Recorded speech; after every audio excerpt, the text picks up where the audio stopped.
The year is 1967. The Vietnam War has already consumed thousands of American lives and shown no signs of ending. But in the humid corridors of power in Saigon, a new kind of warfare is being born. A program so controversial, so shrouded in secrecy, that its very existence would ignite debates that continue to this day. This is the story of the Phoenix program, one of the most ambitious and ruthless counterinsurgency operations in American history. To understand Phoenix, we must first understand the enemy it was designed to combat. The Viet Cong infrastructure, known by the acronym VCI, was the political and administrative backbone of the communist insurgency in South Vietnam. These weren't the black-clad guerrillas ambushing patrols in the jungle. These were the tax collectors, the propagandists, the village chiefs, the logistics coordinators.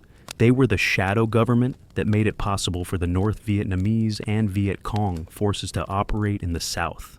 Imagine trying to fight a war where your enemy has thousands of political operatives embedded in every village, every hamlet, every neighborhood. They collect intelligence on your troop movements. They recruit new fighters. They gather food and supplies. They maintain the underground network that allows enemy units to disappear into the population like ghosts. By 1967, American military commanders had come to a stark realization. You could win every battle, control every major city, and still lose the war if you couldn't neutralize this infrastructure. The roots of Phoenix stretch back to the early days of American involvement in Vietnam. Robert Comer, a CIA analyst turned presidential advisor, had been pushing for a comprehensive pacification strategy since 1965.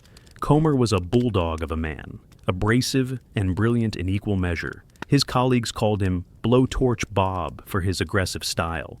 President Lyndon Johnson trusted him implicitly. Comer understood something that many military commanders did not. The Vietnam War wasn't just a conventional conflict. It was a revolutionary war, a struggle for the hearts and minds of the South Vietnamese people. The communists had been building their infrastructure for decades, ever since the days of fighting the French. They had patient, disciplined cadres who lived among the people, who married into villages, who became part of the social fabric. You couldn't defeat that with artillery strikes and search and destroy missions. In May of 1967, President Johnson appointed Comer as his special assistant for pacification in Vietnam. Comer was given broad authority and the rank equivalent to a 3-star general. His mission was to coordinate all American civilian and military pacification efforts under a single unified command. This organization became known as CORDS, the Civil Operations and Revolutionary Development Support Program. CORDS was revolutionary in its scope. It brought together the CIA, the United States Agency for International Development, the United States Information Service, and military advisors into one cohesive structure. But Comer knew that building schools and wells, the traditional pacification approach, wasn't enough. The Viet Cong infrastructure had to be systematically identified, targeted, and destroyed. The blueprint for what would become Phoenix came from several sources.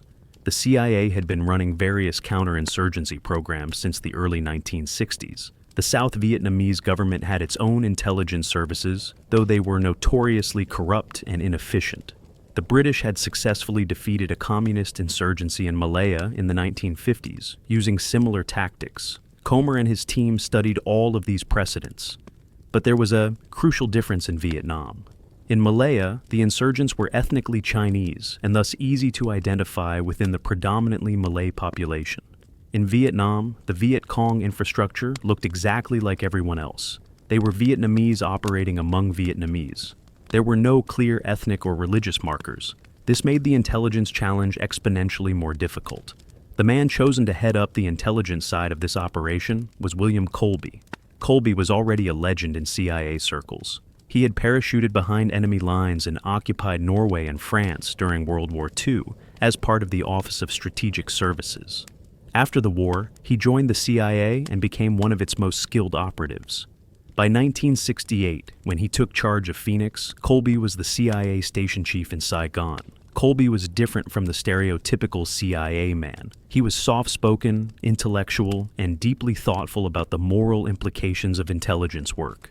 But he was also absolutely ruthless when he believed the cause was just. He saw the Viet Cong infrastructure as a legitimate military target. In his mind, these weren't innocent civilians. They were combatants in a revolutionary war, and they needed to be neutralized. The name Phoenix itself came from the Vietnamese. The South Vietnamese called the program Phung Hoang, which referred to a mythical bird in Vietnamese folklore similar to the phoenix. The Americans adopted the name when they translated it. There was something darkly appropriate about naming a program after a bird that rises from ashes. Phoenix was meant to destroy the Viet Cong infrastructure so that a new, non-communist South Vietnam could rise in its place. The organizational structure of Phoenix was complex. At the national level, it was run by Coerced and the CIA. At the provincial level, it operated through Provincial Reconnaissance Units, or PRUs. These were the tip of the spear, elite teams of Vietnamese operatives advised by Americans, primarily CIA officers and Navy SEALs. At the district level, there were District Intelligence and Operations Coordination Centers, known as DIOCCs. These centers were supposed to gather intelligence from all sources, analyze it, and then coordinate operations to capture or kill VCI members. The intelligence came from everywhere. Informants and agents provided the bulk of it. Some were paid, some were coerced, some were true believers in the South Vietnamese government. The Chio Hoi program, which encouraged Viet Cong defectors to rally to the government side, was another major source. These defectors, called Hoi Chans, often knew the identities and locations of VCI operatives in their areas. Interrogations of prisoners provided more intelligence. Electronic surveillance, document exploitation, captured Viet Cong records, all of this fed into the system. But here's where Phoenix became controversial from the very start.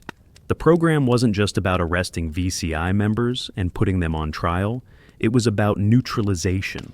That word, neutralization, would become the most debated and controversial aspect of Phoenix. Officially, neutralization meant capturing VCI members and bringing them into the legal system, or convincing them to defect to the government side, or killing them if they resisted capture. But in practice, the lines became hopelessly blurred. The provincial reconnaissance units were the most elite and most feared component of Phoenix. These units were usually made up of Vietnamese who had personal grudges against the communists. Many were former Viet Cong themselves who had switched sides. Others were Catholic refugees from North Vietnam who had fled south in 1954. Some were ethnic minorities like the Nungs or the Cambodians who had their own reasons for hating the Vietnamese communists. These PRU teams operated at night, conducting raids on suspected VCI safe houses. They were good at what they did, and what they did was brutal. A typical operation might begin with intelligence indicating that a VCI cadre member was hiding in a particular village. The PRU team would move in after dark, surround the house, and either capture or kill the target. Often, there would be a firefight. The Viet Cong infrastructure didn't go quietly. American advisors went on many of these operations. Navy SEALs, in particular, were heavily involved in training and leading PRU teams. Army Special Forces officers served as district senior advisors and coordinated Phoenix operations in their areas. CIA officers ran agent networks and provided the intelligence that made operations possible. These Americans saw things in the villages at night that stayed with them for the rest of their lives. The statistics from Phoenix are staggering and deeply troubling. According to official records, between 1968 and 1971, the program neutralized over 80,000 members of the Viet Cong infrastructure. Of these, approximately 26,000 were killed. The rest were captured or convinced to defect. But these numbers tell only part of the story, and perhaps not even the most important part. The question that haunted Phoenix from the beginning was accuracy. How many of those 80,000 people were actually Viet Cong infrastructure? How many were innocent civilians caught in the wrong place at the wrong time? How many were victims of personal vendettas, false accusations, or simple mistakes? The answer is that nobody really knows, not even now, more than 50 years later. The South Vietnamese government had a quota system. Each province was assigned a certain number of VCI members that needed to be neutralized each month. This created perverse incentives. Province chiefs who wanted to please their American advisors and advance their careers would inflate the numbers. Village chiefs who wanted to settle personal scores could denounce rivals as Viet Cong. In the chaos and confusion of war, with intelligence that was often fragmentary and unreliable, innocent people died. William Colby himself later estimated that perhaps 30% of those killed under Phoenix were innocent civilians. 30%. That would mean nearly 8,000 innocent people killed by a program that was supposed to be surgically targeting the enemy. Other critics put the number much higher. Some South Vietnamese officials privately admitted that the real figure might be 50% or more. But there's another side to this story that often gets lost in the moral outrage. The Viet Cong infrastructure was real, and it was deadly. These weren't peaceful political activists. VCI operatives assassinated thousands of South Vietnamese government officials, village chiefs, teachers, and anyone else who opposed them. They kidnapped and murdered with ruthless efficiency. By some estimates, the Viet Cong assassinated 36,000 civilians between 1957 and 1972. The village chiefs who cooperated with the Saigon government lived in the constant fear. Many were murdered in front of their families. Teachers who taught the government curriculum were targeted. Even medical personnel who worked in government clinics were at risk. The Viet Cong used terror systematically to maintain control of the rural population. Phoenix, for all its flaws and excesses, was a response to a genuine threat.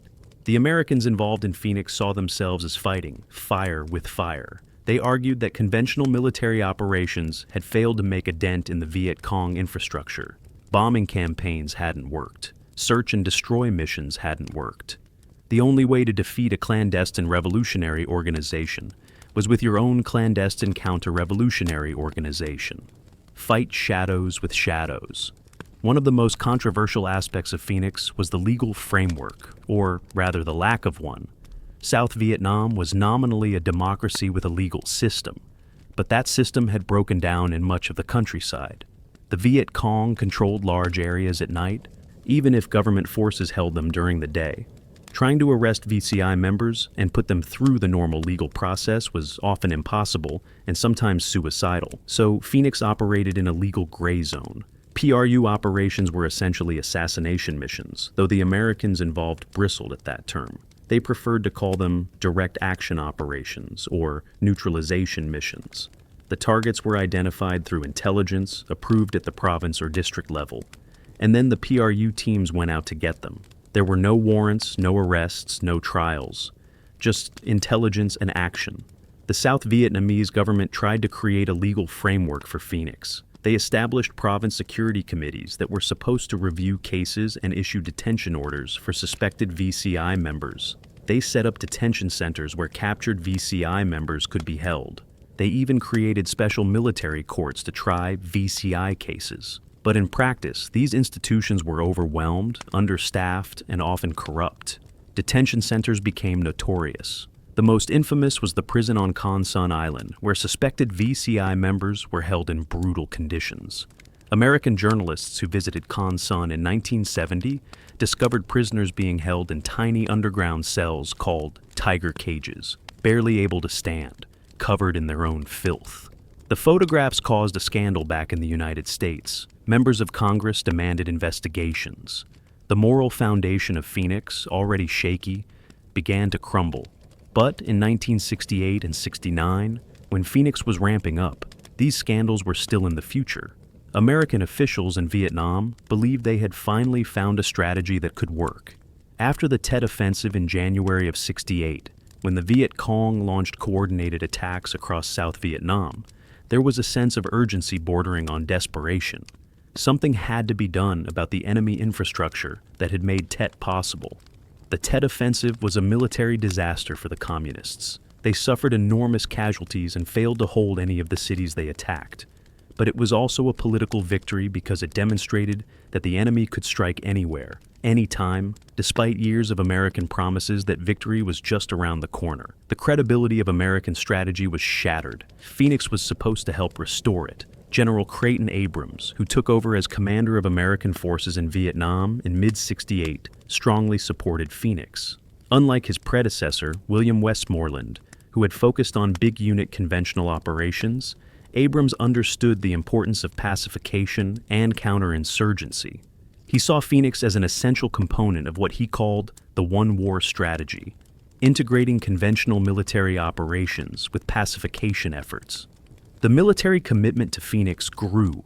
More advisors were assigned to district and province levels. Special forces teams received training in intelligence operations and counterinsurgency tactics. The Navy's SEALs expanded their role. Even the Air Force got involved, providing intelligence support through aerial reconnaissance and signals intercepts.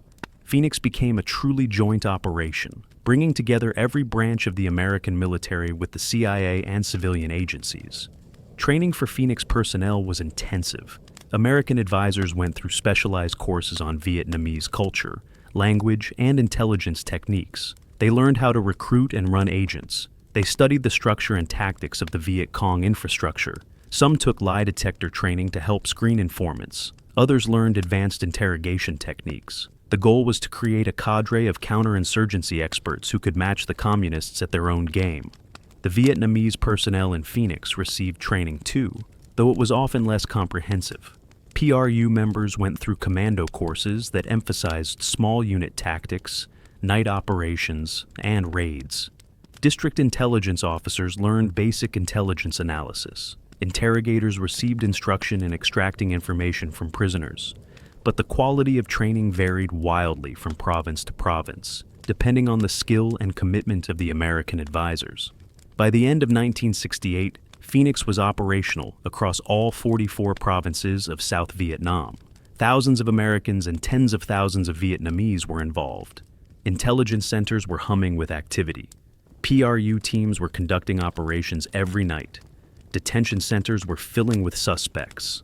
On paper, Phoenix looked like exactly the kind of coordinated, comprehensive counterinsurgency program that could win the war. But there were problems from the start, problems that would eventually doom the program. The first was the question of control. The Americans provided funding, training, and advice, but the South Vietnamese ran the actual operations. This meant that American advisors often found themselves trying to influence Vietnamese commanders who had their own agendas, their own loyalties, and their own ways of doing things.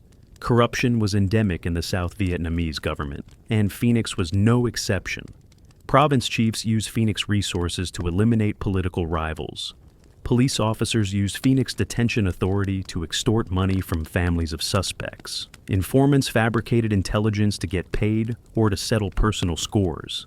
American advisors complained constantly about these abuses, but there was little they could do. The Vietnamese were running their own country, at least nominally, and the Americans were only advisors. The second problem was coordination or the lack of it. Phoenix was supposed to integrate intelligence from all sources and coordinate operations among all the security forces. But in practice, there was constant friction between the CIA, the military, the South Vietnamese police, and the various special units. Everyone wanted credit for successes, but nobody wanted responsibility for failures. Intelligence wasn't always shared.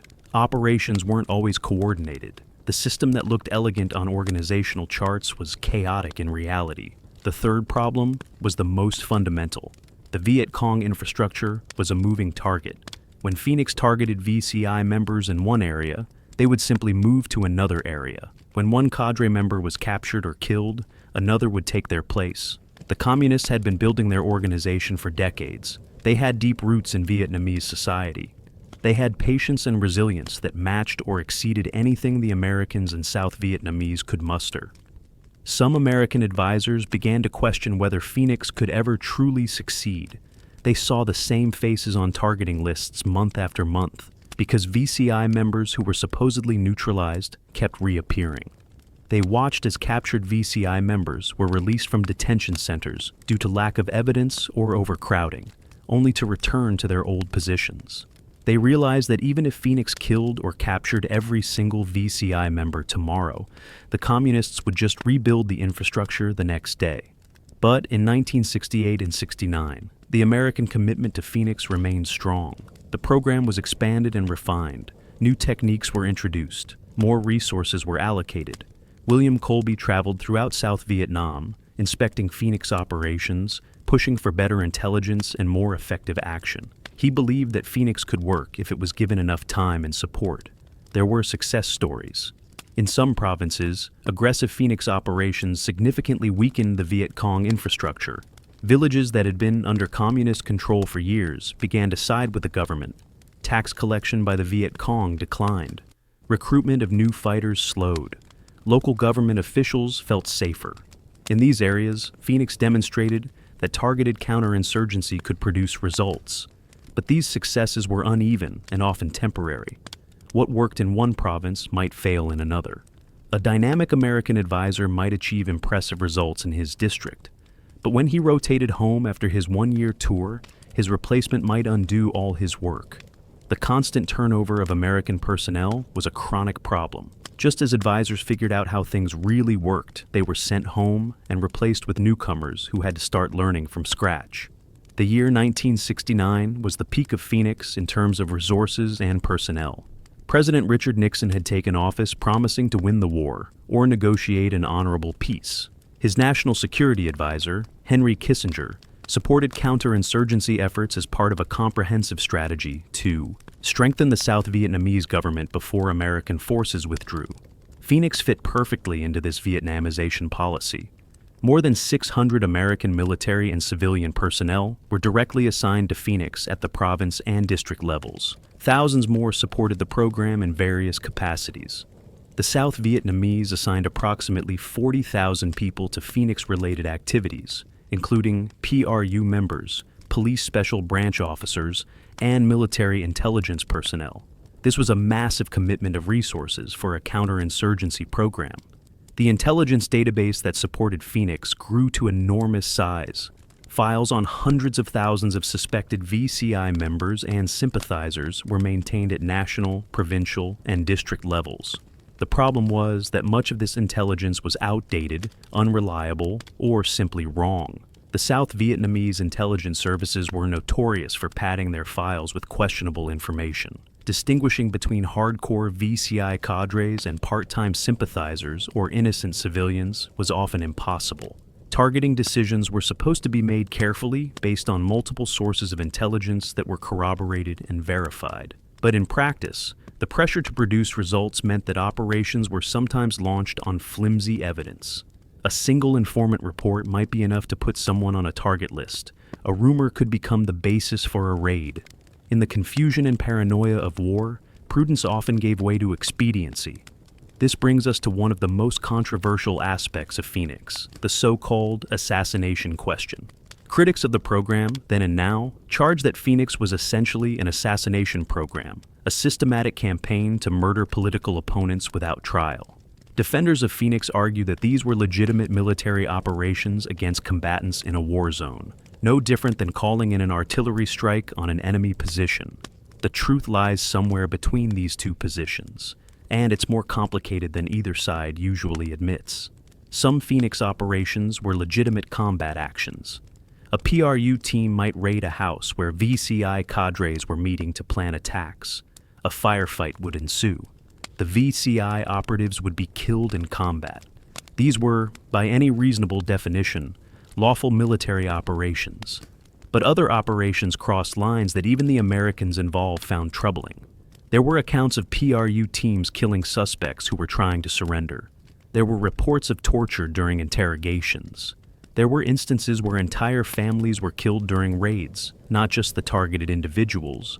There were cases where people were executed after being captured, with deaths falsely reported as killed in action during the operation. To truly understand Phoenix, we need to follow the intelligence chain from beginning to end.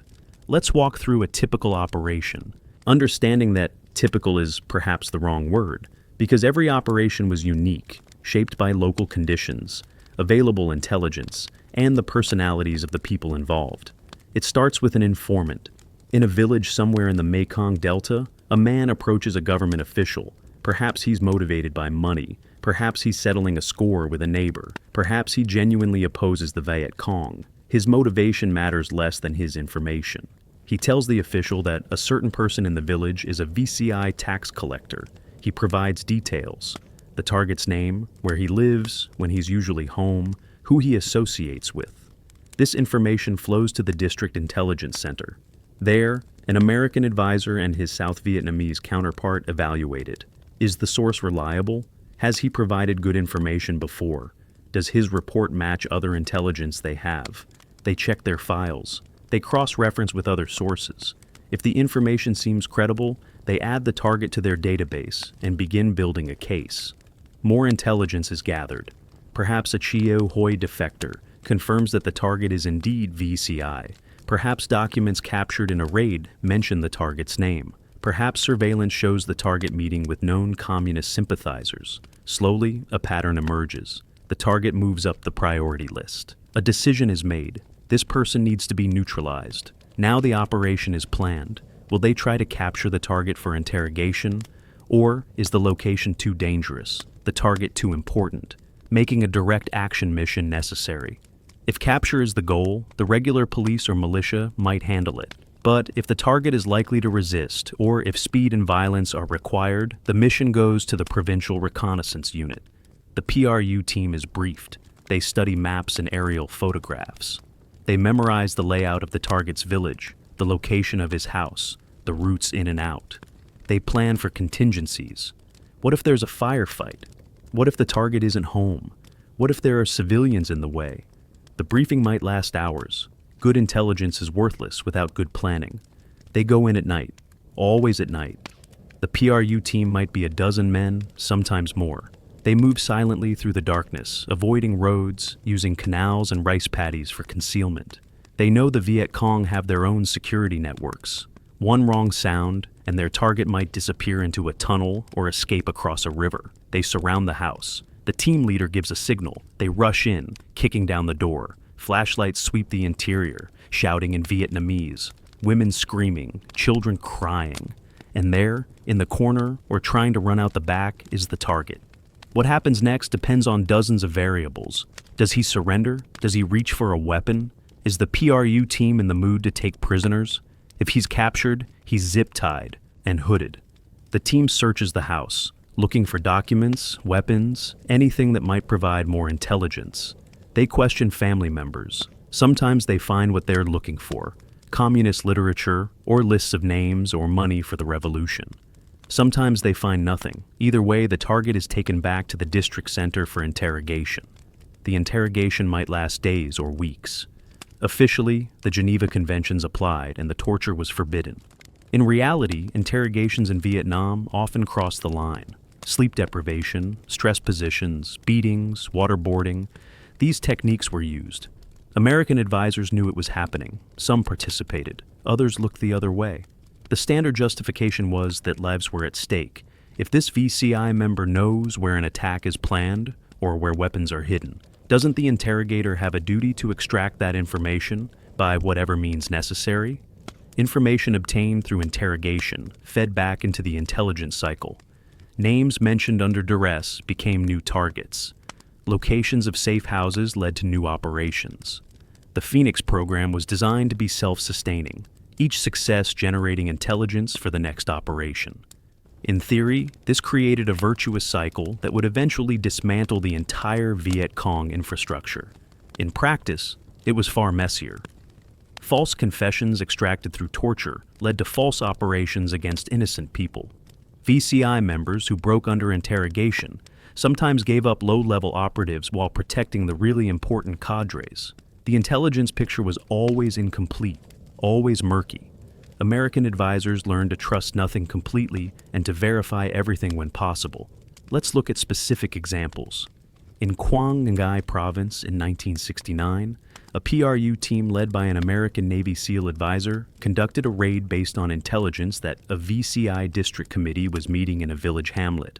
They hit the location at 3 a.m. There was a brief firefight. When it was over, 4 Vietnamese men were dead. Documents found at the scene confirmed they were indeed VCI officials. This was counted as a success, 4 neutralizations that appeared on monthly statistical reports. But here's what the statistics didn't show. During the firefight, a stray bullet killed an 8-year-old girl sleeping in an adjacent house. The team didn't discover her body until after the operation. The American advisor was devastated. He had children of her age back home. He filed a civilian casualty report and recommended compensation for the family. But the dead girl's relatives became instantly hostile to the government. 2 of her older brothers later joined the Viet Cong. Did this operation help or hurt the counterinsurgency effort? Nobody could really say. In Binh Dinh province, a case arose that illustrated the problems of false accusations. A village chief reported that one of his rivals for local power was a VCI finance cadre. The evidence was thin, but the accusation fit a pattern. The suspect had money and couldn't fully explain where it came from. He'd been seen traveling to areas known for VCI activity. A decision was made to detain him for questioning. He was arrested by the police and taken to the province detention center. During interrogation, he maintained his innocence.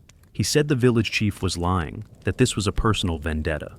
But under pressure, eventually he signed a confession. He was tried by a military court and sentenced to 3 years in prison. The case was counted as a successful neutralization. 6 months later, a Chiu Hoi defector revealed that the real VCI finance cadre in that village was someone else entirely. Someone who had never been suspected. The detained man had indeed been innocent. His family was ruined. His business was destroyed. His children grew up hating the government that had imprisoned their father. The American advisor who had approved the operation learned of the mistake and requested the man's release. But bureaucracy moved slowly. By the time he was freed, the damage was done. These kinds of cases happened more often than anyone wanted to admit. The pressure to produce results, the fog of war, the unreliability of intelligence, and the corruption of the South Vietnamese system all combined to create a program that, for all its sophistication, made terrible mistakes. William Colby later acknowledged these problems, but he argued that Phoenix was still necessary despite its flaws. In his view, more innocent people would have died if the Viet Cong infrastructure had been allowed to operate without interference. The provincial reconnaissance units deserve special attention because they were the sharp end of Phoenix, the units that actually went into villages at night and faced the VCI directly. These were extraordinary soldiers, among the most elite unconventional warriors in Vietnam. They were also deeply controversial. A typical PRU might have 50 to 100 Vietnamese personnel, advised by a handful of Americans. The Vietnamese were usually recruited from groups with strong anti-communist motivations. Nung ethnic minorities from the north were favored because they were fierce fighters and had no love for the ethnic Vietnamese communists. Former Viet Cong, who had rallied to the government side, made excellent PRU members because they knew the enemy's tactics intimately. The Americans who advised PRU units were special operations personnel. Navy SEALs formed the core of the advisory effort. These men were already among the most highly trained warriors in the American military. They brought their expertise in small unit tactics, weapons, and combat operations to the PRU. Army Special Forces officers and CIA case officers also served as PRU advisors. These Americans didn't just plan operations. They often went on them, fighting alongside their Vietnamese counterparts. The bond between American advisors and their PRU teams could be intense. They trusted each other with their lives. They went through terrifying experiences together. They celebrated successes and mourned losses together. Many American advisors developed deep respect for the Vietnamese fighters under their command. These PRU members fought for survival in a brutal civil war. Their commitment was absolute because defeat meant death, not just for them, but for their families. But the nature of PRU operations created ethical dilemmas that haunted the Americans involved. One former SEAL advisor, interviewed years later, described the moral complexity. He said his PRU team was incredibly effective at identifying and neutralizing VCI members. They conducted dozens of successful operations, but he also witnessed things that troubled him. Summary executions of prisoners, excessive force used against suspects, beatings of civilians to extract information. He tried to restrain these excesses, but he also understood that his team was operating in a moral gray zone where peacetime rules didn't apply. The pressure on PRU units to produce results was immense. Every month, they were expected to neutralize a certain number of VCI members. If they didn't meet their quotas, questions would be asked. Were they not aggressive enough? Was their intelligence inadequate? Were they afraid to take risks? This created incentives to inflate body counts or to take unnecessary risks to meet numerical targets. The body count mentality that plagued the broader American war effort infected Phoenix as well. Commanders wanted numbers. Politicians wanted numbers. The American public wanted proof that progress was being made. So numbers were generated, compiled, and reported. But numbers can lie, especially in counterinsurgency warfare, where the enemy looks like everyone else and success is difficult to measure. Some of the statistics were clearly fabricated or exaggerated. A firefight with local Viet Cong guerrillas might be reported as a Phoenix operation against VCI cadres. A bombing raid that killed people in a suspected enemy area might be counted as VCI neutralized. Random civilians caught in sweeps might be classified as VCI sympathizers. The system encouraged this kind of inflation because nobody wanted to report failure. William Colby tried to tighten the standards. He insisted on better documentation. He demanded proof that people counted as neutralized were actually VCI members. He investigated accusations of fraud, but he was fighting against institutional momentum and the desperate desire to show that the war was being won. The statistics kept flowing upward, and nobody knew for certain how accurate they were. By 1970, Phoenix had been operating for 3 years. The program had evolved significantly from its initial design. Some aspects worked better than expected. The intelligence database had improved. Coordination between American and Vietnamese forces had become smoother in some provinces. Some VCI networks had been seriously damaged. In certain areas, the government presence was stronger than it had been in years. But other aspects of Phoenix were clearly failing. The high-level VCI cadres, the really important leaders, were proving elusive. They had excellent security. They moved constantly. They operated through cutouts and intermediaries. Phoenix was good at capturing or killing mid-level and low-level VCI operatives, but the senior leadership remained largely intact. As long as that leadership survived, the infrastructure could regenerate. The political situation was also changing in ways that undermined Phoenix. The anti-war movement in the United States was gaining strength. Reports of atrocities and civilian casualties were generating outrage back home. Journalists were asking hard questions about American tactics in Vietnam. Members of Congress were demanding investigations into Phoenix. The program that was supposed to be America's secret weapon was becoming a public relations disaster. In July of 1971, Congressman Robert Drinan, a Jesuit priest from Massachusetts, held hearings on Phoenix. He grilled William Colby on the program's operations. Drinan called Phoenix a program of systematic assassination. Colby defended Phoenix vigorously, arguing it was a legitimate counterinsurgency program operating within the laws of war. But the damage was done. Phoenix was now associated in the public mind with death squads and extrajudicial killings. The My Lai massacre, which came to light in 1969, cast a long shadow over all American operations in Vietnam. Lieutenant William Calley and his unit had killed hundreds of unarmed civilians in a village in Quang Ngai province in March of 1968. Although My Lai was not a Phoenix operation, it created a climate where Americans were willing to believe the worst about what their soldiers were doing in Vietnam. Any program that involved killing people based on intelligence rather than on a battlefield became suspect. American advisors in the field felt the shift. They were ordered to be more careful about civilian casualties. They had to file more reports, provide more documentation, justify operations more thoroughly. Some saw this as appropriate oversight. Others felt it hamstrung their ability to fight effectively. The debate over Phoenix became part of the broader debate over the war itself. Was America fighting a just war in Vietnam? Or had the cause, if it was ever just, been corrupted by methods that violated American values? The South Vietnamese perspective on Phoenix was complex and often at odds with the American view.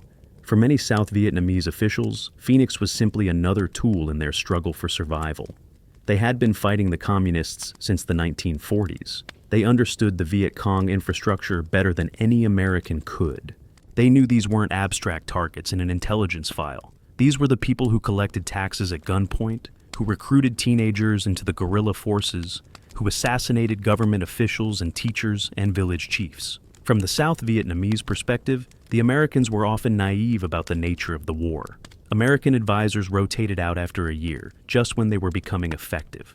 They worried about rules and procedures and documentation when the enemy followed no rules at all. They talked about winning hearts and minds, while the Viet Cong kidnapped people in the night and buried them alive as warnings to others. Phoenix, for all its flaws, was at least an attempt to fight back against this terror. But the South Vietnamese also cynically abused Phoenix for their own purposes. Corruption was so widespread that it undermined the entire program. Province chiefs embezzled Phoenix funds. Police officers sold protection to VCI members in exchange for bribes. Intelligence officers fabricated reports to justify their budgets. American advisors who tried to combat this corruption found themselves stymied at every turn. The South Vietnamese government was often its own worst enemy. One particularly troubling aspect of Phoenix was its use of counter-terror tactics. The theory was simple. The Viet Cong used terror to control the population. Therefore, the government needed to use counter-terror to break that control.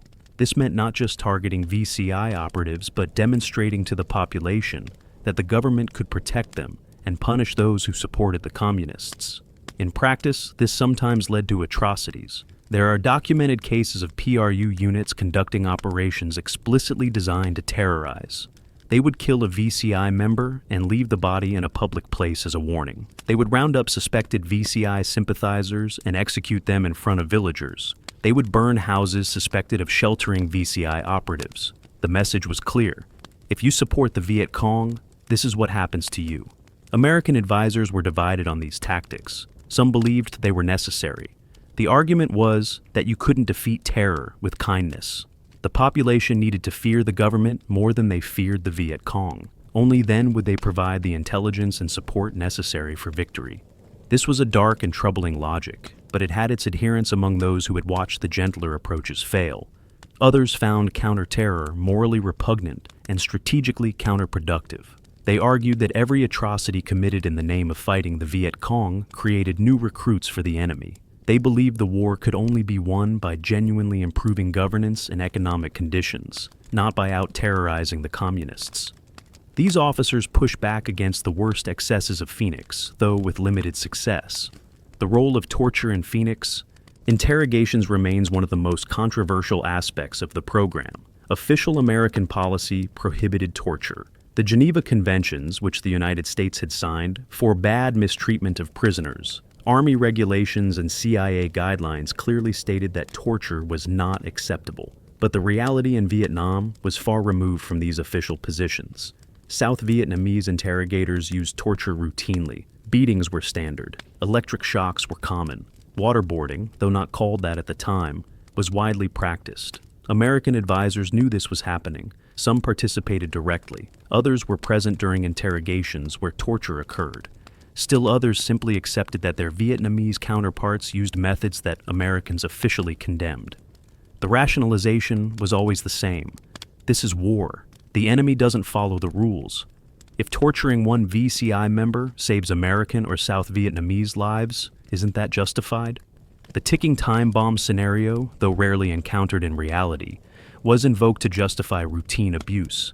And once the line was crossed, it became easier to cross it again and again. Some American personnel refused to participate in or condone torture. They filed reports. They requested transfers. A few even went public with their concerns, though at great cost to their careers. But they were a minority. Most accepted torture as an ugly but necessary aspect of the war. They told themselves that worse things were happening and that at least Phoenix was trying to target the right people. It was a form of moral compromise that many would struggle with for the rest of their lives. By 1971, the Vietnamization policy was in full swing. American combat troops were being withdrawn, the South Vietnamese military was being expanded and given more responsibility. Phoenix was being turned over to South Vietnamese control.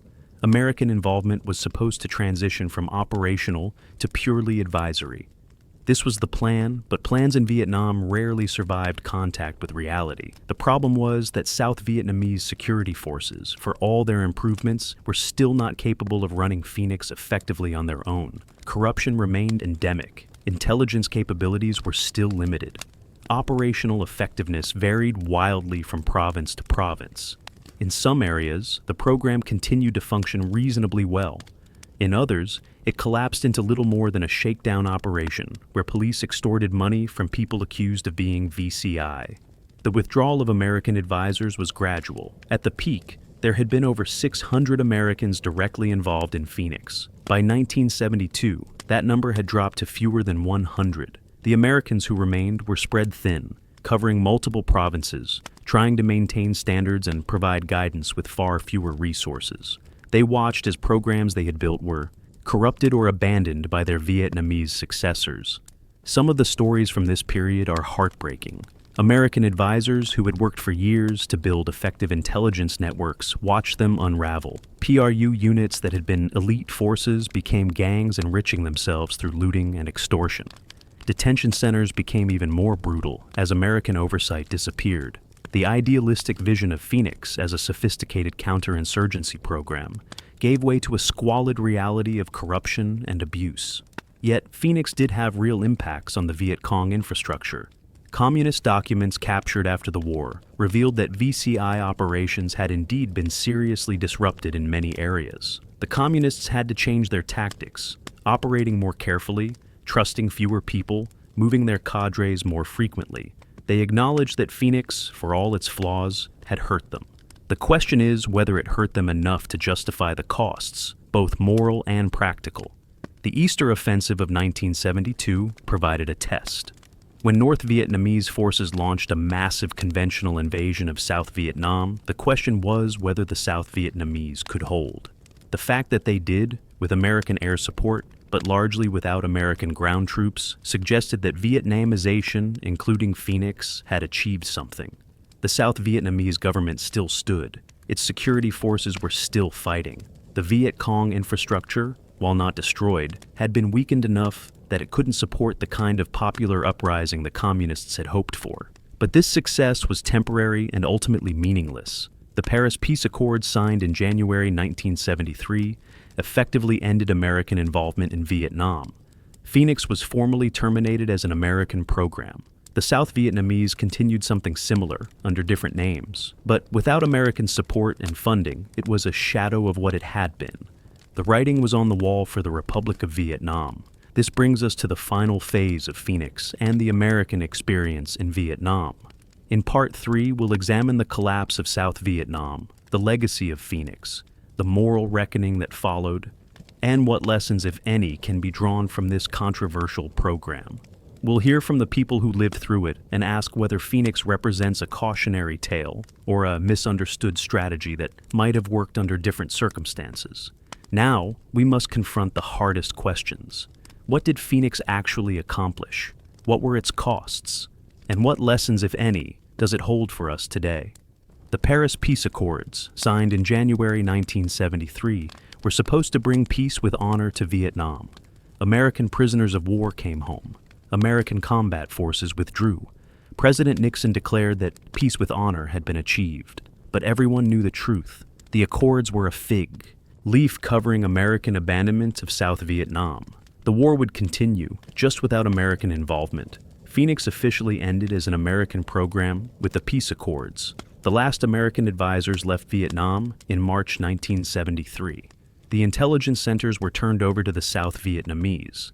The provincial reconnaissance units were absorbed into South Vietnamese military or police forces. The files, the databases, the carefully constructed intelligence networks, all of it passed into South Vietnamese hands. What happened next was predictable. Without American funding and oversight, the quality of intelligence work declined sharply. Province chiefs redirected resources to their own priorities. PRU members drifted away or were reassigned. The systematic approach that had characterized Phoenix at its best gave way to ad hoc operations driven more by personal vendettas than strategic intelligence. The program became a hollow shell of what it had been. The South Vietnamese did try to maintain a counterinsurgency capability. They created new programs with new names, but the substance was largely the same. Intelligence services continued tracking Viet Cong infrastructure. Special police units continued conducting operations. But without American money, without American training, and without American pressure to maintain standards, these efforts were far less effective. Meanwhile, the communists were rebuilding. The Paris Peace Accords had allowed North Vietnamese forces to remain in place in South Vietnam. They used this breathing space to reconstitute their shattered Viet Cong infrastructure. New cadres moved south from North Vietnam. Supply routes were improved. Weapons and ammunition flowed down the Ho Chi Minh Trail in unprecedented quantities. The Communists were preparing for the final offensive that would end the war. In 1975, that offensive came. North Vietnamese forces swept through South Vietnam with stunning speed. The South Vietnamese military, for all its improvements, collapsed. Provinces fell like dominoes. Refugees streamed toward Saigon in desperate exodus. In April of 1975, as North Vietnamese tanks rolled into Saigon, the Republic of Vietnam ceased to exist. The fall of Saigon was a catastrophe for everyone associated with Phoenix. The South Vietnamese who had worked for the program knew what awaited them. The Communists had long memories and comprehensive lists. Anyone who had participated in Phoenix was marked for punishment. Some managed to escape in the chaotic final days. They climbed aboard helicopters or boats and fled. Others weren't so lucky. The Communist victory brought a reckoning for those who had opposed them. People associated with Phoenix faced particularly harsh retribution. Some were executed outright. Others were sent to re-education camps where they faced years of harsh labor, inadequate food, and political indoctrination. Families were destroyed. Careers were ended. Lives were shattered. The Viet Cong infrastructure that Phoenix had tried to destroy now controlled all of Vietnam, and they remembered everyone who had fought against them. For the Americans who had been involved in Phoenix, the fall of South Vietnam was devastating. Many had sacrificed years of their lives to this effort. They had believed, or tried to believe, that they were helping South Vietnam defend itself against communist aggression. They had formed deep bonds with their Vietnamese counterparts. Now, they watched helplessly as those friends and allies suffered the consequences of defeat. The guilt and anger were overwhelming. Some Americans tried to help their former Vietnamese colleagues escape. CIA officers used their contacts to smuggle people out of Vietnam. Military personnel pulled strings to get visas for their former counterparts. Navy SEALs who had worked with PRU units moved heaven and earth to save their team members. These rescue efforts were often successful, but they couldn't save everyone. Too many were left behind. The debate over Phoenix's legacy began almost immediately and has never really ended. Critics argue that Phoenix was a massive war crime, a program of assassination and terror that violated every principle America claimed to stand for. They point to the thousands of innocents killed, the widespread use of torture, the corruption and abuse that characterized the program. They argue that Phoenix was not only immoral, but also ineffective, that it failed to achieve its objectives and may have actually strengthened the communist cause by alienating the South Vietnamese population. The evidence for this harsh judgment is substantial. The corruption was real. The innocent deaths were real. The torture was real. The program did fail to achieve its ultimate objective of defeating the Viet Cong infrastructure. South Vietnam fell despite Phoenix, not because it never had a chance. From this perspective, Phoenix stands as a cautionary tale about what happens when a democracy abandons its principles in pursuit of victory. But there is another side to this story, one that defenders of Phoenix emphasize. They argue that Phoenix has been unfairly demonized, that it was a legitimate counterinsurgency program operating in an impossible situation. They point out that the Viet Cong infrastructure was a real and deadly threat, that thousands of South Vietnamese civilians were being murdered by the communists, and that Phoenix was a necessary response to this threat. They note that the vast majority of people neutralized under Phoenix were, in fact, legitimate targets. William Colby defended Phoenix until his death. He argued that the program, despite its flaws, significantly weakened the Viet Cong infrastructure and contributed to South Vietnam's ability to survive as long as it did. He maintained that Phoenix was a legitimate intelligence and security program, not an assassination program. He acknowledged mistakes and abuses, but insisted these were exceptions, not the rule. He believed that Phoenix could have worked if America had maintained its commitment to South Vietnam. The truth, as usual, lies somewhere between these extremes. Phoenix was neither the war crime its harshest critics claim, nor the misunderstood success story its defenders suggest. It was a deeply flawed program that operated in a deeply flawed war. It achieved some of its tactical objectives while failing in its strategic goals. It saved some lives while costing others. It represented both American ingenuity and American arrogance, American idealism and American brutality. Let's examine what Phoenix actually accomplished. By the most reliable estimates, Phoenix neutralized somewhere between 60,000 and 80,000 people over its operational life. Of these, 20 to 26,000 were killed. The rest were captured, detained, or convinced to defect. These are significant numbers. Phoenix did remove a large number of people from the Viet Cong infrastructure. The question is what impact this had on the broader war. The evidence suggests that Phoenix disrupted VCI operations in some areas while having minimal impact in others. Where Phoenix worked best, where the intelligence was good and operations were well executed, the Viet Cong infrastructure was seriously weakened. Local government became more effective. Villages that had been under communist control shifted to government support. Economic activity improved. People felt safer. But these successes were limited geographically and temporally. They occurred in some provinces, but not others. They lasted while good American advisors were in place, but often evaporated when those advisors left. The fundamental problem was that Phoenix was treating symptoms rather than causes. The Viet Cong infrastructure existed because significant portions of the South Vietnamese population supported the communist cause, or at least preferred it to the corrupt Saigon government. Phoenix could arrest or kill individual VCI members, but it couldn't address the underlying political and social conditions that made the infrastructure possible. The comparison to other counterinsurgency campaigns is instructive. The British in Malaya, often cited as a model, succeeded in defeating a communist insurgency. But they did so by addressing root causes, implementing land reform, combating corruption, and gradually building effective local government. They also had one crucial advantage. The insurgents were ethnically distinct from the majority population. Phoenix focused on tactical operations while largely ignoring the strategic, political, and social dimensions of the conflict. The moral costs of Phoenix are harder to quantify, but perhaps more important in the long run.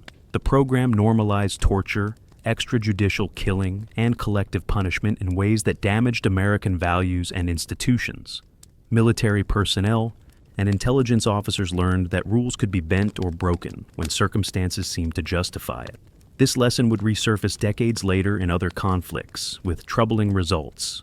Many of the Americans who worked in Phoenix came home changed by what they had experienced. Some suffered from post-traumatic stress, haunted by memories of things they had done or witnessed. Others struggled with moral injuries, the psychological damage that comes from violating one's own ethical standards. The suicide rate among Vietnam veterans was elevated, and while it's impossible to isolate Phoenix's contribution, anecdotal evidence suggests that those involved in the program's darkest aspects suffered particularly severe psychological consequences. The South Vietnamese who worked for Phoenix and survived faced their own reckoning. Those who escaped to America often found themselves in a strange position. They had been on the losing side of a war. Their sacrifices meant nothing in the end. They had to rebuild their lives in a foreign country, often starting from nothing. Some prospered. Others never recovered from the trauma of defeat and displacement. Many carried survivors' guilt, haunted by the thought of friends and colleagues left behind to face communist retribution. In Vietnam itself, Phoenix remained a sensitive topic. The communist government portrayed it as evidence of American imperialism and war crimes. People who had been targeted by Phoenix were celebrated as heroes. Those who had worked for Phoenix were vilified as traitors. The truth, complex and nuanced, had no place in this black and white narrative. Even today, decades after the war ended, Phoenix remains controversial in Vietnam. The intelligence lessons from Phoenix are perhaps its most enduring legacy. The program demonstrated both the potential and the limitations of intelligence-driven counterinsurgency. When intelligence was good and operations were well executed, Phoenix could be devastatingly effective.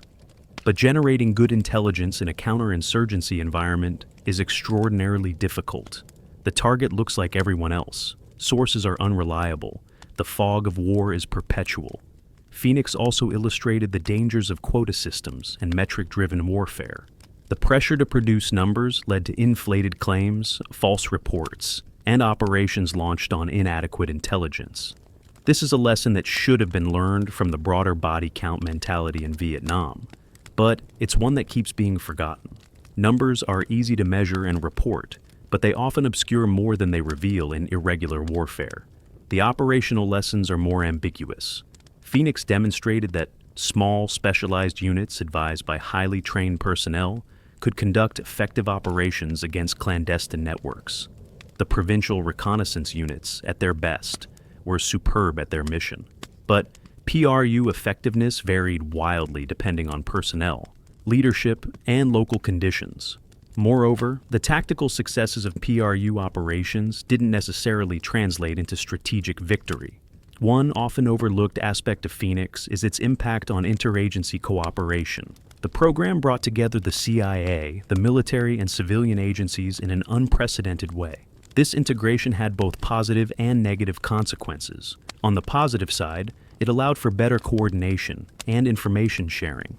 On the negative side, it created bureaucratic confusion and conflicts over authority and resources. The lesson here is that interagency cooperation is necessary in modern counterinsurgency, but incredibly difficult to achieve. The legal and ethical framework of Phoenix, or rather the lack of one, remains deeply troubling. The program operated in a legal gray zone, neither fully military nor fully law enforcement. The targets were neither enemy soldiers on a battlefield nor criminal suspects entitled to due process. This ambiguity created space for abuse and made accountability nearly impossible. It's a problem that continues to plague counterterrorism operations in the 21st century. When we look at American counterinsurgency and counterterrorism efforts since Vietnam, Phoenix's shadow is evident. The lessons learned, or sometimes not learned, from Phoenix shaped how America approached similar challenges in subsequent decades. In El Salvador in the 1980s, American advisors trained government forces in counterinsurgency techniques that bore a striking resemblance to Phoenix. In Iraq and Afghanistan after 2001, American forces once again grappled with the challenge of neutralizing insurgent infrastructure while minimizing civilian casualties and maintaining moral legitimacy. The targeted killing debate in the 21st century echoes arguments made about Phoenix half a century ago.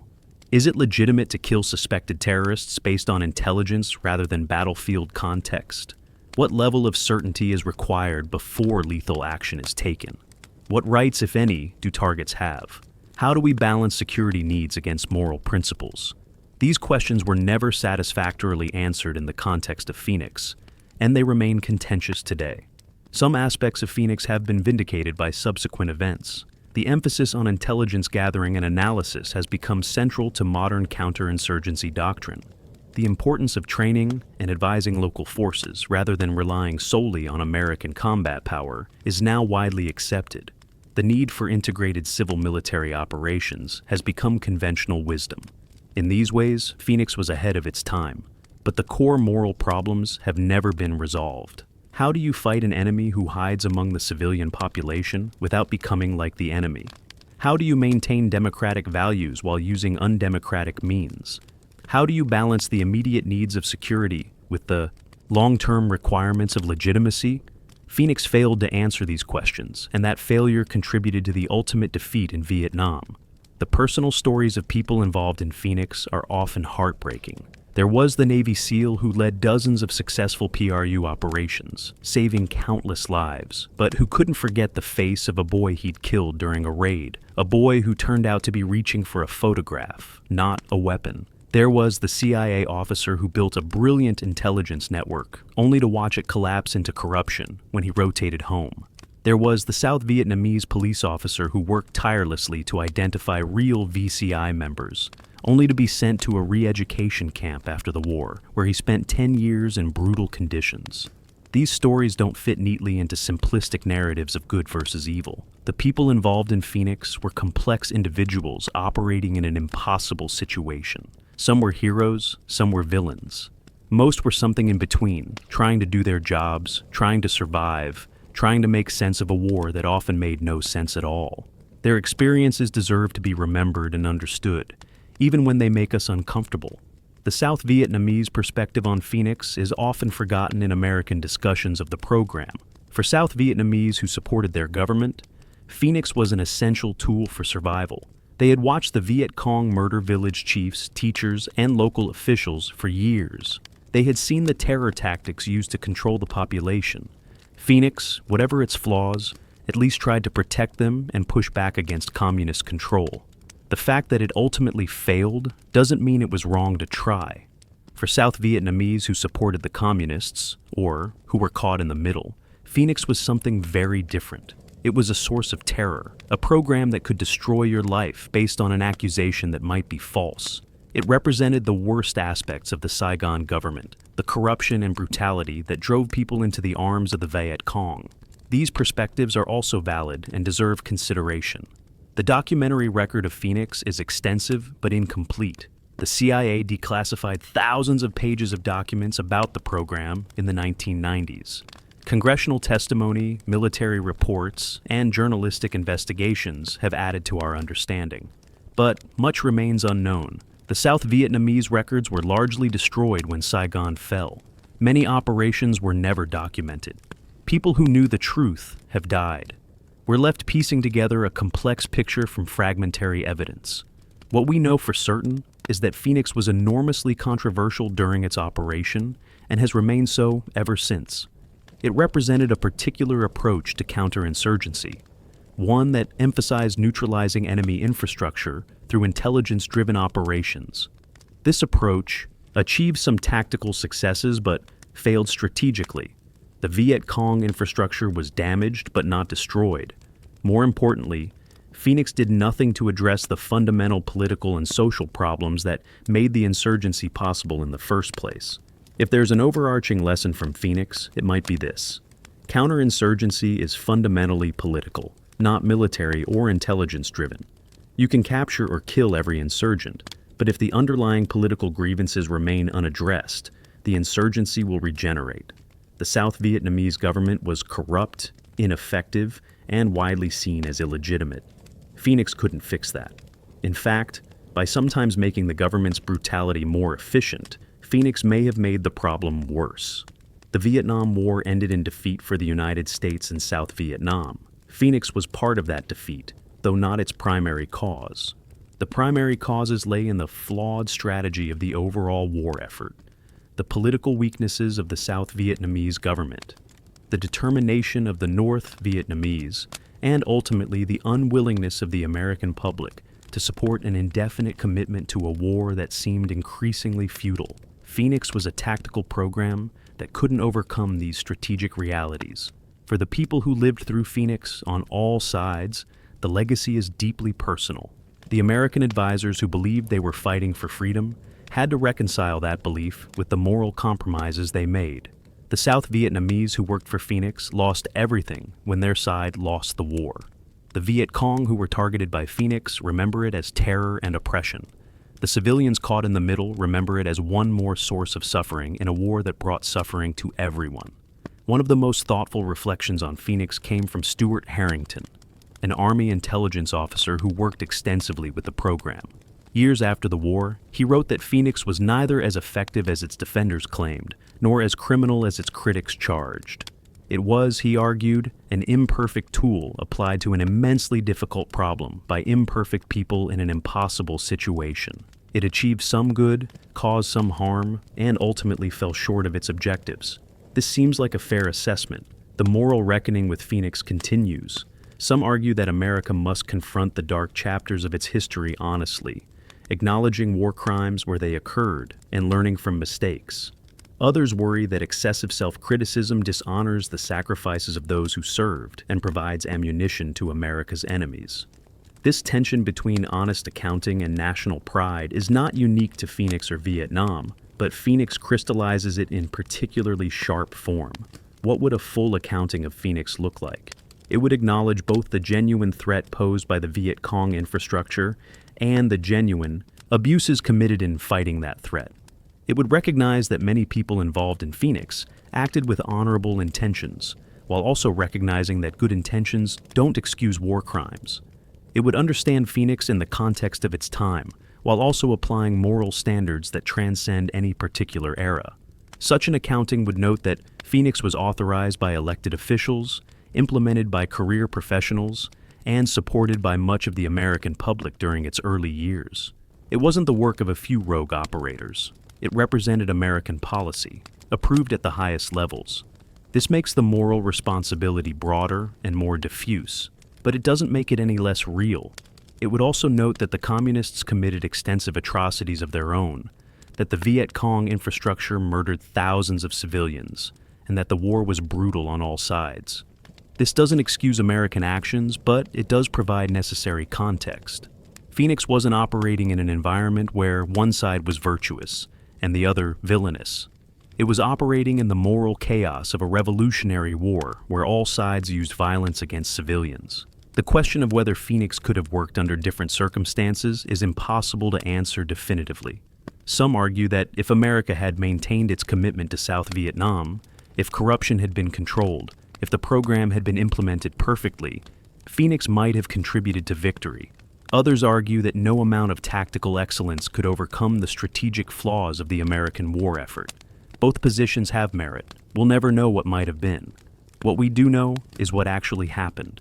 Phoenix operated for roughly 5 years. It neutralized tens of thousands of people, killing thousands. It disrupted Viet Cong operations in some areas. It generated enormous controversy. And in the end, it failed to prevent the communist victory. The infrastructure it tried to destroy now runs all of Vietnam. The government it tried to protect no longer exists. The American personnel who implemented it came home to a divided nation that often despised them for their service. In the decades since Vietnam, Phoenix has become a sort of Rorschach test. What you see in Phoenix often reflects what you already believe about American foreign policy, about counterinsurgency, about the proper limits of warfare. For some, it's a cautionary tale about the moral hazards of counterinsurgency. For others, it's an example of a strategy that might have worked if given sufficient support. For still others, it's evidence of American imperialism and war crimes. There's enough ambiguity in the historical record to support multiple interpretations, but certain facts are beyond dispute. Phoenix killed people based on intelligence that was sometimes wrong. It used torture as an interrogation technique. It operated outside normal legal frameworks. It was plagued by corruption and abuse. These facts don't mean that everyone involved in Phoenix was a war criminal, but they do mean that Phoenix violated principles that America claims to uphold. How we reconcile that contradiction says a lot about us as a nation. The veterans of Phoenix deserve recognition for the complexity of their service. Many believe deeply in the mission. They risked their lives repeatedly. They formed bonds of brotherhood with their comrades, both American and Vietnamese. They saw things and did things that haunt them still. Some committed acts they regret. Others are proud of their service despite its controversial nature. They deserve our respect even when we critique the program they served in. The South Vietnamese who worked for Phoenix deserve remembrance. Many paid the ultimate price for their allegiance to a losing cause. They fought for their vision of Vietnam's future, and when that future was denied them, they suffered terribly. Some died, others endured years in re-education camps. Still others became refugees, building new lives in America and elsewhere. Their sacrifices should not be forgotten simply because their side lost. The Vietnamese victims of Phoenix, both guilty and innocent, deserve acknowledgement as well. For those who were genuinely Viet Cong infrastructure, they were combatants in a war and legitimate targets under the laws of war, even if the methods used against them were sometimes illegitimate. For those who were innocent civilians falsely accused, they deserve to be remembered as victims of a terrible injustice. Their deaths and suffering were real, regardless of intentions. So, where does this leave us? What should we take away from this examination of the Phoenix program? Perhaps the most important lesson is about the limits of tactical excellence. Phoenix demonstrated that you can have good intelligence, effective operations, and dedicated personnel, and still fail if the broader strategy is flawed. Counterinsurgency is not primarily an intelligence or military problem. It's a political problem that requires political solutions. Another lesson is about moral hazards. When you fight an enemy that doesn't follow rules, there's enormous pressure to abandon your own rules. But when you do that, you risk becoming indistinguishable from your enemy. You may win battles while losing the moral foundation that justifies your cause. This is what happened with Phoenix. The tactical requirements of fighting the Viet Cong infrastructure led to methods that undermined America's moral legitimacy. A third lesson is about accountability. Phoenix operated with insufficient oversight and inadequate accountability mechanisms. When mistakes were made, when abuses occurred, there were rarely meaningful consequences. This lack of accountability encouraged further abuses and prevented the program from learning and adapting effectively. Any future program of this type must have robust oversight from the beginning. A fourth lesson is about the importance of addressing root causes. Phoenix tried to defeat the Viet Cong infrastructure without addressing why that infrastructure existed in the first place. The corruption of the South Vietnamese government, the land reform issues, the religious and ethnic tensions, the legacy of colonialism, none of these were Phoenix's responsibility to fix, but neither could Phoenix succeed while they remained unaddressed. Security operations cannot substitute for good governance. Finally, there's a lesson about human complexity. The Phoenix story is full of people who don't fit neatly into categories of hero or villain. The American advisor who saved lives through good intelligence but looked the other way during torture. The South Vietnamese police officer who was brave and dedicated but also corrupt. The Viet Cong cadre who murdered civilians but also built schools. Reality is messy and complicated, and we do history a disservice when we try to simplify it. Today, more than half a century after Phoenix began, the debate continues. New documents continue to be declassified. Veterans continue to tell their stories. Historians continue to analyze and interpret. Each generation brings its own perspective to Phoenix, shaped by contemporary concerns about terrorism, counterinsurgency, and the proper limits of state power. Phoenix remains relevant because the questions it raises are timeless. For those who want to understand Phoenix more deeply, there are resources available. William Colby wrote several books defending the program, including his memoir, Honorable Men. Mark Moyar's Phoenix and the Birds of Prey offers a sympathetic treatment. Douglas Valentine's The Phoenix Program provides a critical perspective. Oral histories from veterans offer first-hand accounts.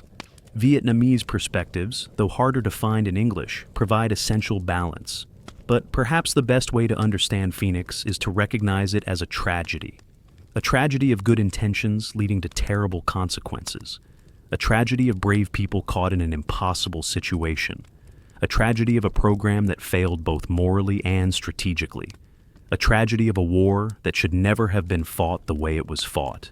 The Phoenix program is a chapter in American history that we must remember, understand, and learn from, even though it brings us no comfort and no pride. The final word should perhaps go to the people who bear the lasting costs of Phoenix. The American veterans who struggle with what they did or witnessed. The South Vietnamese refugees who lost their country, and in many cases their families. The Vietnamese people who suffered under the program. And perhaps most tragically, the innocent civilians who died simply because they were in the wrong place at the wrong time, or because an informant lied, or because intelligence was wrong, or because in the chaos of war, terrible mistakes happen and innocent people pay the price. The Phoenix program was an ambitious attempt to win an unwinnable war through intelligence and special operations. It achieved some of what it set out to do while failing in its ultimate mission. It represents both American ingenuity and American hubris. It stands as a reminder of how difficult counterinsurgency is and how easily tactical operations can go astray without proper oversight and strategic direction. Most of all, it stands as a reminder that in war, even programs designed with the best intentions can produce terrible consequences. This has been our examination of the Phoenix program, 3 parts exploring one of the most controversial operations in American military history. A program born from frustration, implemented with violence, and ending in defeat. A program that still sparks debate and still holds lessons for anyone trying to understand counterinsurgency, intelligence operations, and the moral complexities of modern warfare. Thank you for listening.